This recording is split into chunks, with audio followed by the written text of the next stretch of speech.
A very good morning to everyone, and thank you for tuning in to the Bulletin this Sunday, the 20th of July 2025. You're listening to the club station of the Sandton Amateur Radio Club, ZS6STN, which is operated today from the shack of Stuart, ZR1 Whiskey Tango in George, Western Cape. It is a beautiful clear sky here in George with a temperature of 11 degrees C and 17 degrees currently in my shack. This club bulletin is broadcast every Sunday at 8:45 local time on the following frequencies: 145.700 megahertz FM in the 2-meter band, 7.115 megahertz lower side band in the 40-meter band, today via relay from the shack of Noel, ZR6 Delta X-ray. And including this is Echolink ZS6STN-L and various all-star nodes that link repeaters. For example, ZS6WR, ZS6KTS, and ZS6LOW, and more in fact. This bulletin is being recorded and will be uploaded to the Sandton Amateur Radio Club ZS6STN's YouTube page. So visit that page if you missed things or want to look back at old bulletins. In the bulletin today, we start with the SARL General News, followed by club birthdays and club news, the special topic of interest, and finally, general call-ins and swap shop on the 40-meter Echolink, 2 meters, and the various all-star nodes. Right, we'll start with the South African Radio League news for Sunday, the 20th of July, 2025. Good morning and welcome to the weekly news bulletin of the South African Radio League, read by Stuart, ZR1 Whiskey Tango in George, Western Cape. In the news today, the ZS2 QSO party this afternoon. Explore LEO satellites with a limited setup and a challenge for South African amateurs. Stay tuned for more information on these and other interesting news items. We begin the bulletin with news of 2 silent keys. The Office of NARC has been informed that the key of Lionel Lucas, a ZS6 Alpha Echo, has gone silent. We extend our sincere condolences to his son, Kevin, family, and friends. It is with deep regret that we must announce the key of Johannes Nel, ZS6 Juliet Papa November, went silent on Friday, the 4th of July, 2025. We extend our sincere condolences to his family and friends. You are listening to a news bulletin of the South African Radio League. The ZS2 QSA party this afternoon takes place from 1400 to 1500 UTC. This is a fun activity to promote contacts between radio amateurs in the Eastern Cape and in Southern African countries. We aim for stations outside ZS2 to work as many ZS2 stations as possible. This is a phone and CW contest on the 40-meter band. Please see pages 54 of the SARL contest manual for all the rules. Explore LEO satellites with a limited setup. The 2025 AMSAT SA Space Symposium will be held on Saturday the 2nd of August from 10 a.m. to 1600 hours SAST on the AMSAT SA WebEx platform, and exploring low Earth orbit satellites with a limited setup is one of the presentations. Working amateur radio satellites was the dream of Jon, Victor Uniform 2 Juliet Oscar, ever since he became a radio amateur way back in 1985. Having only a broadcast receiver and some homebrew HF radio at that time, it remained a dream until 2023. There were no LEO satellite operators near my home, and I had no contact with any of them. John presents a paper on his experiences. Participation in the symposium is free, but registration is required. Register now from the link in the SARL News or on the SAR website, or visit www.amsatsa.org.za for the registration link and more information. One of the other interesting papers that will be presented by AMSAT NA's Bern Fisher, he will talk about AMSAT NA's Golf T satellite. This talk will give an overview of the Golf flight software with emphasis on coordination between the old onboard computer LIHU, which was flown successfully on 7 missions, and the new untried RT-IHU Sensor Space Operations at Hartebeespoort will present a paper on how the agency supports international satellite launches. Register now and get more details on www.amsatsa.org.za. You are listening to a news bulletin of the South African Radio League. A challenge for South African amateurs. Well, actually 2 challenges. The one about worked all ZX and the other about 10 megahertz or the 30-meter band. Only 2 amateurs hold this worked all ZS award. According to the latest SARL, VHF, UHF, SHF distance records, HAL ZS6 Whiskey Bravo in 1997 and Paul ZS6 November Kilo in 2018 are the only holders of the 6-meter worked all ZS award. It is noted that HAL ZS6WB and Paul ZS6NK, Chris ZS6EZ and Bernie ZS4TX hold the All Africa Award for 6 meters. First challenge, who will be the number 3 to achieve the 6-meter worked all ZS? Then the footnote to the IARU Region 1 10 megahertz band plan states the band segment 10.120 kilohertz to 10.140 kilohertz may be used for SSB transmissions in the area of Africa south of the equator during local day hours. The Australian HF band plan for 10 megahertz states the current band plan has telephony from 10.120 to 10.135 kilohertz, and they can use the frequency 24 hours a day. Unfortunately, because of an FT8 frequency, it is recommended that the 10.120 and 10.130 be used for phone. The second challenge, who will be the first South African amateur to make a phone QSO with an Australian amateur on 30 meters? Contest news. 18 logs were received for the first leg of the SARL newbie QSO party held on Saturday, the 5th of July, 2025. First was Wayne Bevan, a ZS6 Oscar Romeo Bravo with 478 points.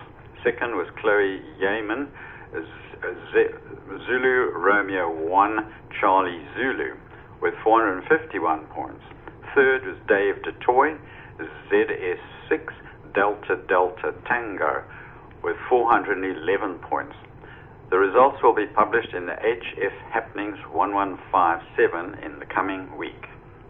Take part in HAM SCI's Meteor Scattering QSO Party. The ham Radio Science Citizen Investigation, HAM SCI, is preparing for a series of upcoming meteor scatter in brackets MS experiments. Operating will take place during 2 well-known meteor showers. That's 0 to 2400 UTC. The Perseus on the 11th and 12th of August and Geminis on the 12th and 13th of December. This is a combination special event and contest to generate contact data during meteor scatter events using the 6 and 10 meter bands. 10 meters has been used infrequently for meteor scatter study due to the past symbol rate limits. Data will be collected from both bands during the scheduled times in August and December and will be analyzed offline using both PSK reporter raw data and operator contact logs from WSJTX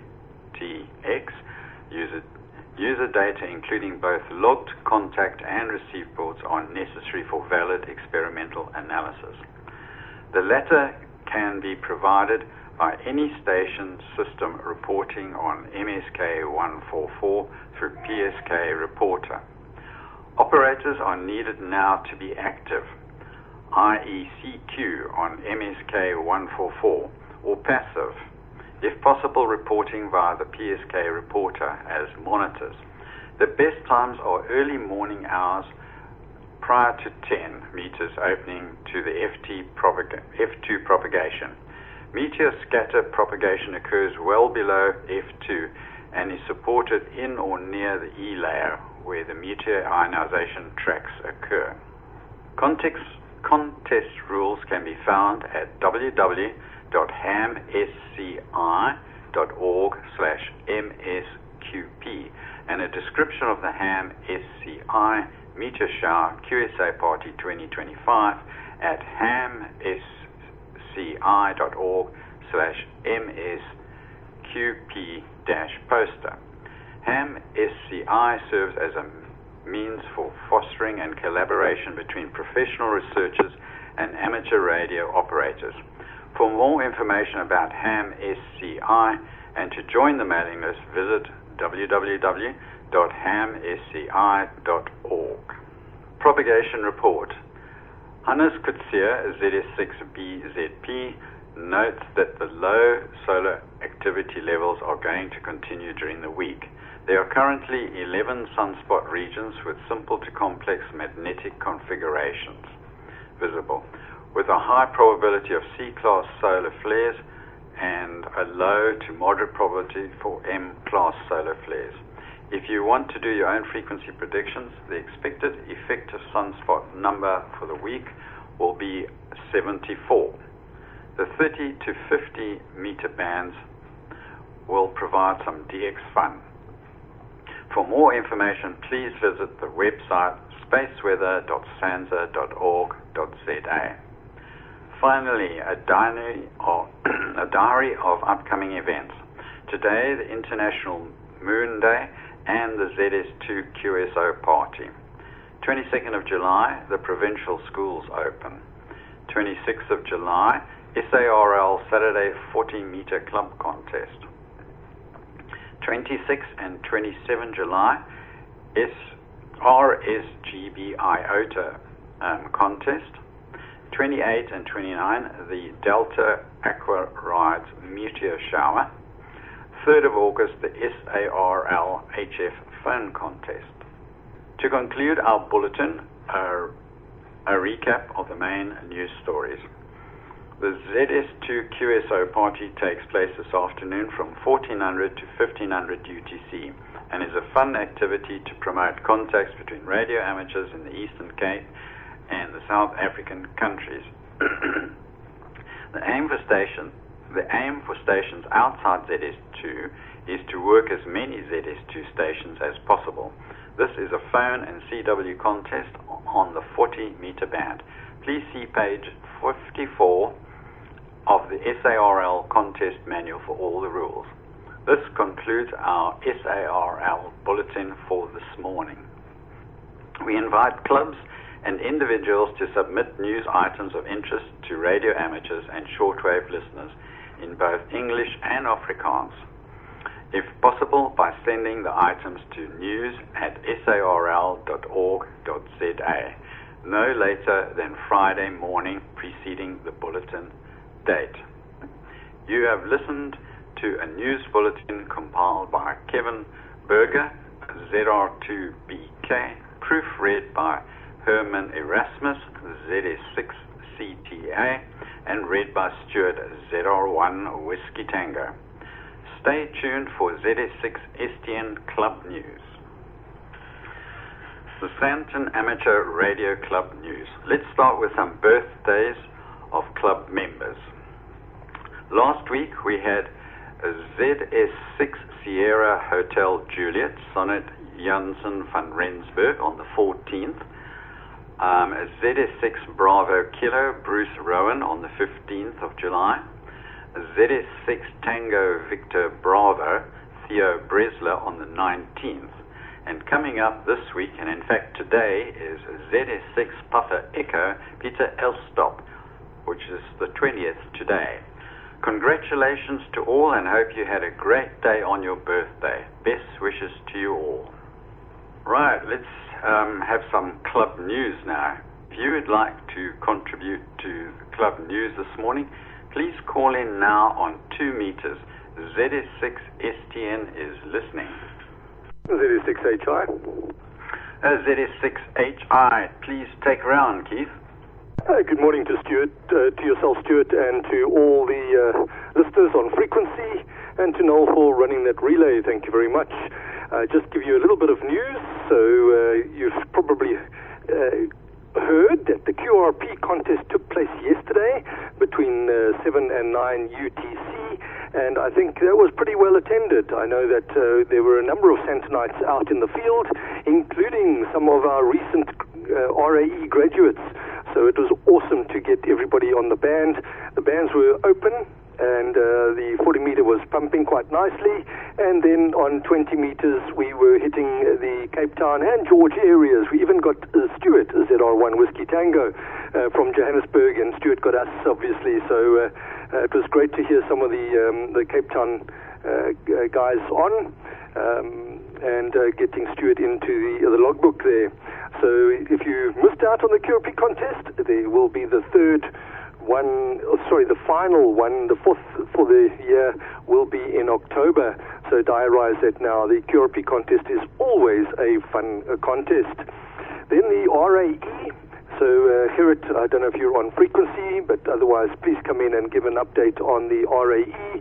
I'll just indicate that last week I know that there were a couple of lectures taking place, and the RAE candidates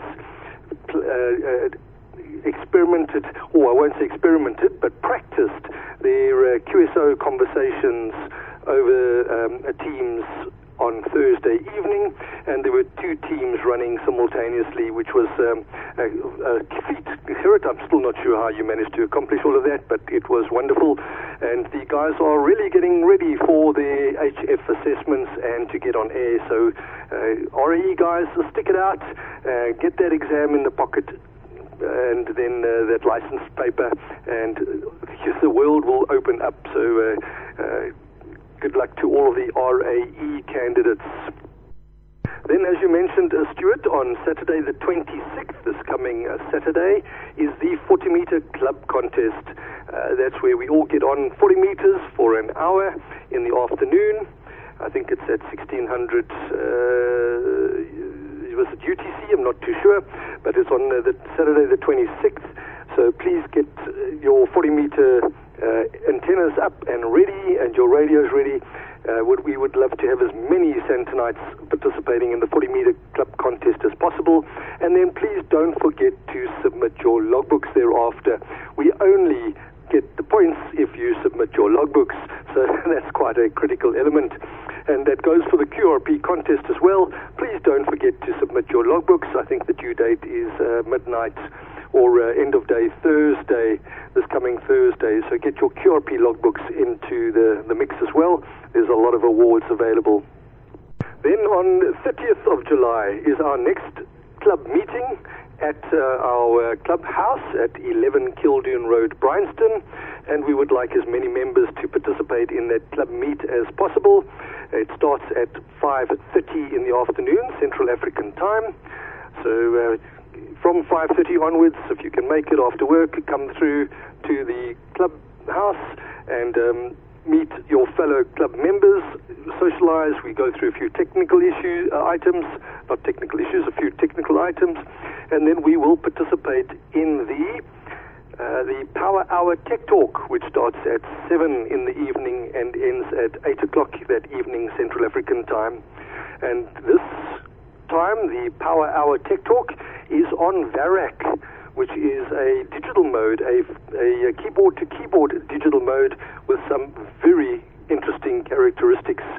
So it's bound to be a very well-attended conversation, and we would like as many members to participate in that conversation as well. The Power Hour Tech Talk. Even if you cannot make it at the club meet, then do listen in to the Power Hour Tech Talk on Zoom. At the club meet, we will also have badges for all those guys who've recently got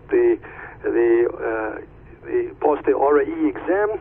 We've got your badges, your name badges, so please come along to the club meet on the Wednesday the 30th and collect your badges from us, or at any other club function. And with that mentioned, there will be a AGM, a club AGM and social gathering, and we're planning at the moment as an indicative towards the end of August.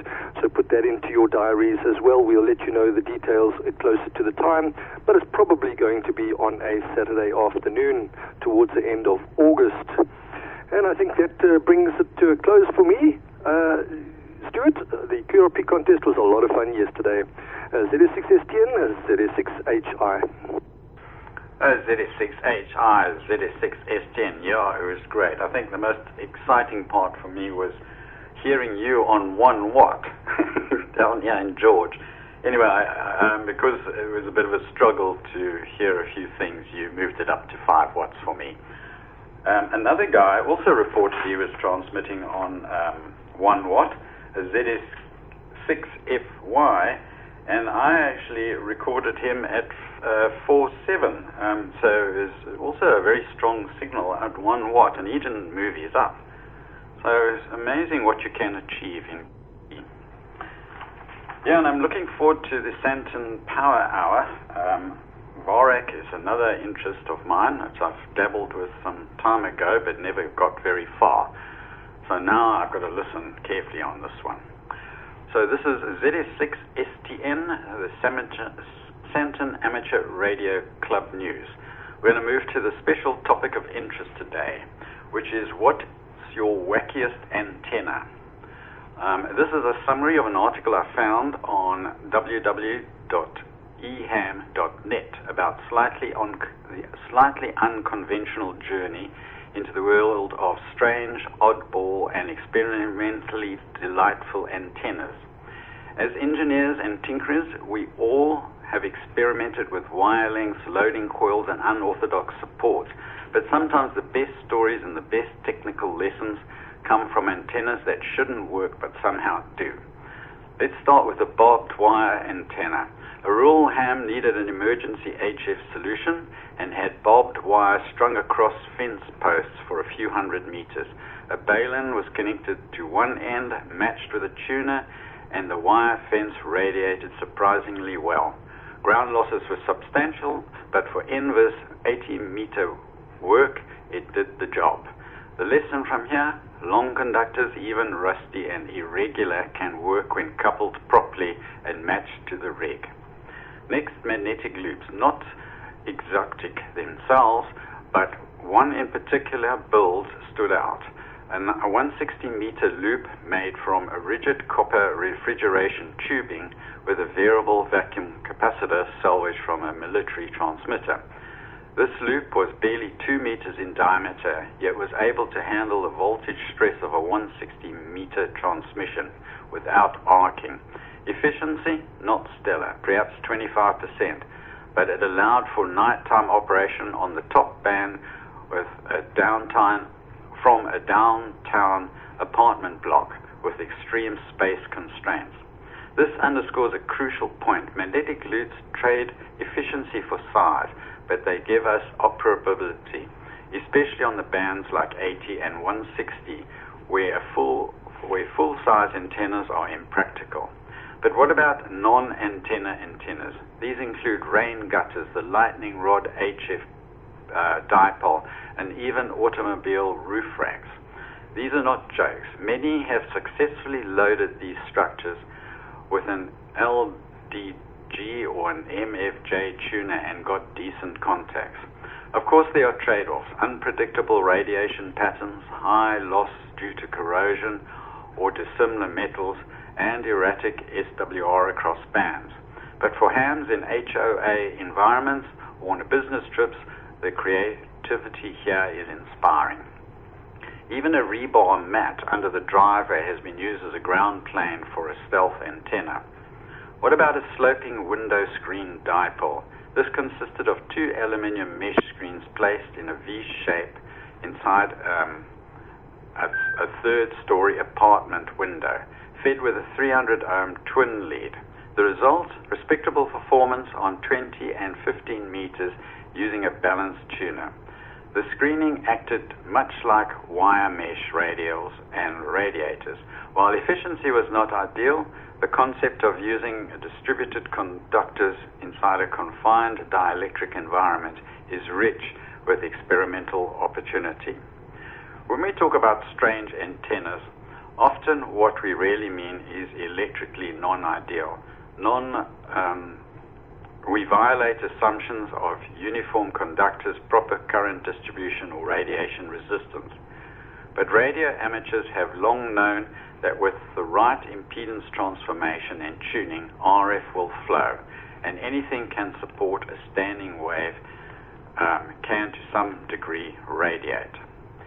A key concept that shows up repeatedly in these articles is reactive tuning, the idea that non-resident or physically unusual conductors can be matched into a usable load.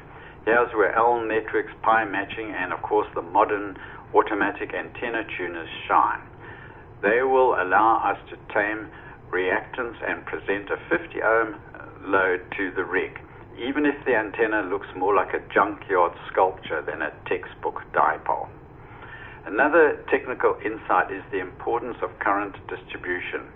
Many strange antennas work not because they are resonant, but because they concentrate current in a segment that radiates effectively. For instance, the short verticals with top loading using a capacitive hat or top whip maximize current at the base where radiation resistance is highest. Similarly, off-center fed antennas, when matched correctly, can exhibit acceptable radiation patterns and power handling, even with skewed current nodes. One contributor to the EHAM article even described a broomstick antenna, literally a wooden broom wound with wire in a helical pattern mounted vertically. Its performance, poor efficiency, but it loaded on 20 meters and made a few contacts. It illustrates that even a physically small and lossy radiator can become a contact maker when matched well. It's also important to remember that many of these antennas operate very near field, coupled to buildings, to metal supports, to ground systems, so their performance is often tied closely to what's nearby. In that sense, they are not antennas in isolation, but part of a complex radiating system. For example, using a steel-framed apartment balcony as part of the radiator introduces all sorts of capacitive coupling and ground return paths that defy modeling. And even if it gets you on, the air, it's valid RF engineering in the amateur spirit. Before wrapping up, I want to highlight one more technical gem: transmission line antennas. One ham used the roll of RG58 coax, not connected to anything, unrolled it across a roof and fed it like a random wire. The coax shield acted as the radiator, and the internal dielectric added considerable capacitance. Matched with a tuner, this became a viable multiband radiator. This is an interesting example of a lossy distributed reactance system that still yields results. It's also a cautionary tale. Coax cable radiates when not properly terminated. Something to think about when troubleshooting RFI. So what's the takeaway here? The boundary between antenna and not an antenna is often just the right tuner. It's often just the right tuner away. RF doesn't care what a structure looks like. If it's conductive and you can match it, you've got a potential radiator. For those of us in restricted environments who simply enjoy experimentation, these strange antennas offer both inspiration and practical options. And sometimes, in pushing the limits of what counts as an antenna, we discover the fundamentals of electromagnetic theory. So to all the tinkerers out there running DXCC on a rain gutter or calling CQ 40 meters on a wire hidden in a PVC pipe, keep it up. Strange antennas may not be pretty, but they often carry the most interesting stories and the richest learning. What is your favorite strange antenna? Anyway, I hope you enjoyed that little extract. Thanks for everyone who called in and let us know that you're listening out there. And we trust you have enjoyed the bulletin today. Please feel free to give comments or any constructive criticism. Thank you to the stations that assisted with relays and rebroadcasting, to those who contribute to the content from time to time. Join us again next Sunday at 8:45 a.m. for the regular bulletin of the Sandton Amateur Radio Club. This ends the weekly club bulletin for the Sandton Amateur Radio Club ZS6STN, which is operated today from the shack of Stuart ZR1 Whiskey Tango. Thank you to all our listeners, and 73. ZS6STN now relinquishes all frequencies for general use.